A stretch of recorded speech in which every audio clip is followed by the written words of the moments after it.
নমস্কার, কেমন আছেন সবাই? অনুব্লগে আপনাদের স্বাগত।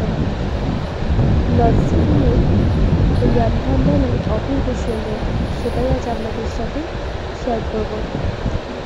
পাহাড়ের কোলে নিজেকে ভাবতে সত্যি খুব ভালো লাগছে। চারিদিকে বরফ আর বরফ, মাঝখানে আমি। আপনারাও নর্থ সিকিমে এলে অবশ্যই একবার এই আমফান ভ্যালিতে আসবেন।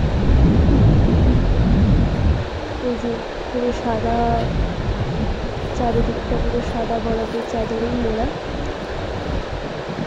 রোদে এই বরফটা দেখতে অপূর্ব সুন্দর লাগছে এবং সাথে পাহাড় আর খোলা আকাশ। এই যে দেখুন, বসারও জায়গা রয়েছে।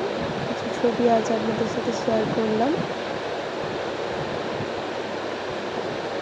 সবাই ভালো থাকবেন, আর আমার ভিডিওটা ভালো লাগলে লাইক কমেন্ট করে দেবেন।